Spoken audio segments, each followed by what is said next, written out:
अथ जाबालोपनिषत्। ओम पूर्णमदः पूर्णमिदं पूर्णात् पूर्णमुदच्यते पूर्णस्य पूर्णमादाय पूर्णमेवावशिष्यते। वह परब्रह्म पूर्ण है और वह जगत ब्रह्म भी पूर्ण है। पूर्णता से ही पूर्ण उत्पन्न होता है। यह कार्यात्मक पूर्ण कारणात्मक पूर्ण से ही उत्पन्न होता है। उस पूर्ण की पूर्णता को लेकर यह पूर्ण ही शेष रहता है। ओम शांतिः शांतिः शांति।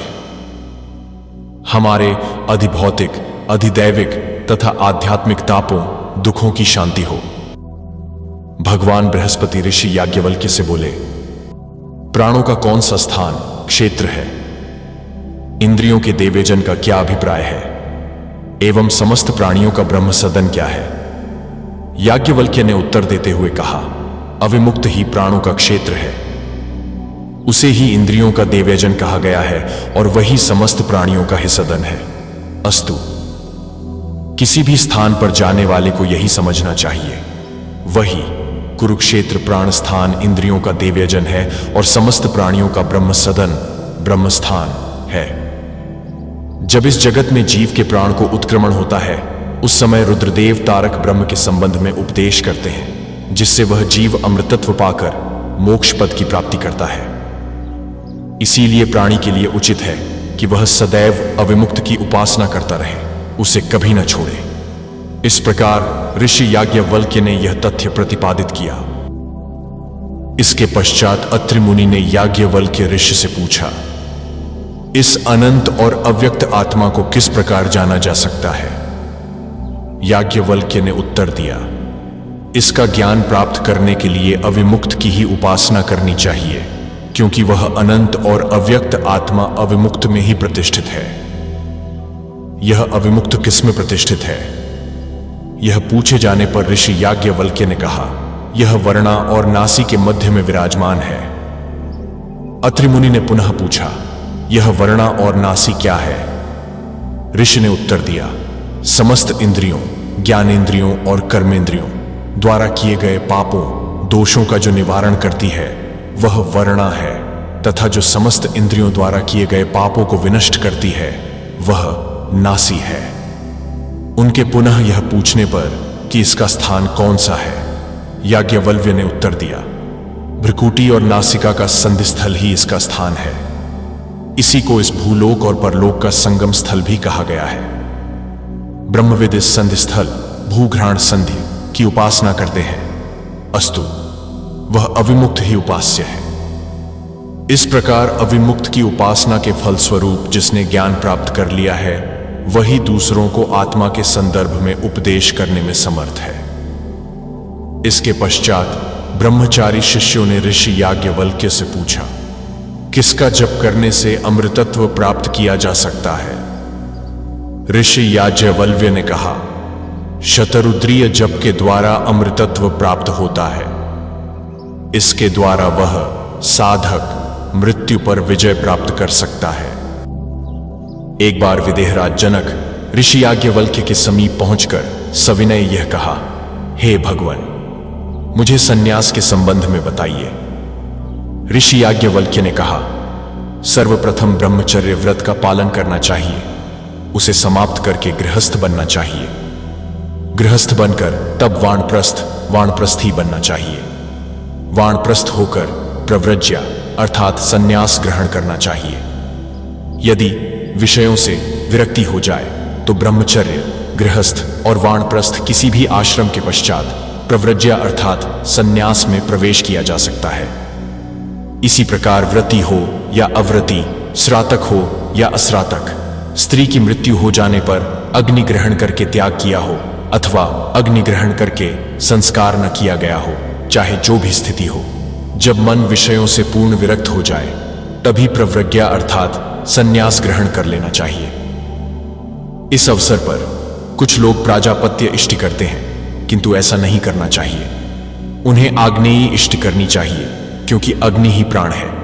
इसकी इष्टि करने से प्राणाभिवर्धन होता है। इसके पश्चात त्रिधातु इष्टि करनी चाहिए, सत रज और तम। ये तीन धातुएं हैं। सत शुक्ल वर्ण है, रज लोहित वर्ण है और तम कृष्ण वर्ण है। इन इष्टियों के पश्चात इस मंत्र से अश्नि का अवघ्राण करना चाहिए। है अग्ने, यह प्राण सामान्य कारण स्वरूप है, क्योंकि आपकी उत्पत्ति इस प्राण से ही हुई है। हे अग्ने, आप प्राण को दग्ध करने वाले हैं, आप प्रकाश और वृद्धि को प्राप्त करने वाले हैं, आप हमारी भी वृद्धि करें। जो अग्नि की योनि, अग्नि का उत्पादक है, वह प्राप्त है। अतः हे अग्निदेव, आप उस प्राण में प्रविष्ट हो, यह कहकर आहुति दी जानी चाहिए।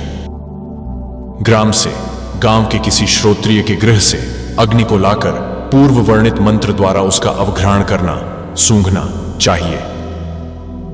यदि अग्नि प्राप्त न हो तो जल में समस्त देवताओं को आहुति प्रदान कर रहा हूं, ऐसा भाव करके जल में आहुति प्रदान करके घृत युक्त उस अवशिष्ट हविष्यात्म को उठाकर ग्रहण करें। मोक्ष मंत्र 3 अक्षरों औम अर्थात ओम वाला है, ऐसा जानना चाहिए। वही ब्रह्म है और वही उपासना के योग्य है, ऐसा भगवान याज्ञवल्क्य ने कहा। इसके बाद अत्रि मुनि ने ऋषि याज्ञवल्क्य से प्रश्न किया, मैं यह जानना चाहता हूं कि जिसने यज्ञोपवीत धारण नहीं किया है, वह ब्राह्मण किस प्रकार हो सकता है? याज्ञवल्क्य ने उत्तर दिया, उसका आत्मा ही उसका यज्ञोपवीत होता है। वह जल से 3 बार प्राशन और आचमन करे। यह सन्यासियों, परिव्राजकों की विधि है।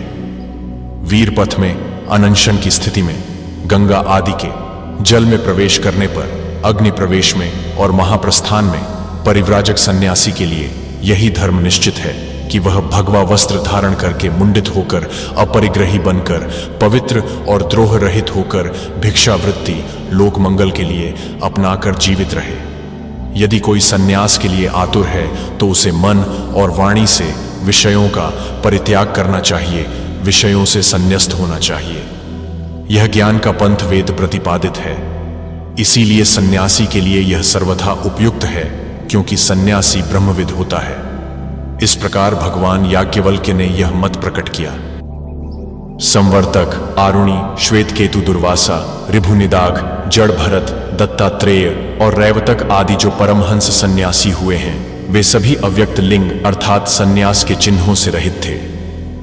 उनका आचरण भी अव्यक्त था। वे अंदर से उन्मत्त न होते हुए भी बाहर से उन्मत्त लगते थे। ऐसे उपर्युक्त स्थिति वाले सन्यासी को चाहिए कि वह त्रिदंड, कमंडलु, शिख्य, छींका भिक्षाधार पात्र, जल पवित्र, शिखा और यज्ञोपवीत आदि प्रतीकों को भूः स्वाहा ऐसा कहते हुए जल में विसर्जित कर दे। इसके उपरांत सन्यासी को आत्मा का ही अनुसंधान करना चाहिए। सन्यासी परमहंस यथाजात रूप धारण करने वाला अर्थात निश्चल निःस्पृह होता है। वह निर्दवंद, अपरिग्रही, तत्व ब्रह्म मार्ग में निरंतर गतिमान तथा शुद्ध मन वाला होता है। जीवन मुक्त होने पर भी वह प्राण धारणार्थ भिक्षा आदि के द्वारा आहार को उचित समय पर उदर रूपी पात्र में डाल देता है। उसे किसी प्रकार के लाभ और अलाभ की चिंता नहीं होती, अतः उन्हें समान समझता है। वह शून्य स्थल, देवगृह, तिनकों के समूह, सर्प की बांबी, बिल, वृक्ष के मूल, कुम्हार के घर, अग्निहोत्र स्थल, नदी तट, पर्वत, खाई या गुफा, खोह और निजर आदि विशुद्ध प्रदेश में पूर्व घर का ध्यान न रख ममता रहित होकर रहता है। वह सतत शुक्ल, सात्विक, ध्यान में तल्लीन रहकर, अध्यात्मनिष्ठ होकर शुभ और अशुभ कर्मों को निर्मूल करता रहता है। ऐसा सन्यास धर्म का पालन करते हुए जो सन्यासी देह का परित्याग कर देता है, वह परमहंस कहलाता है। इत्यथर्ववेदीय जाबालोपनिषद समाप्ता। ओम शांति विश्वम।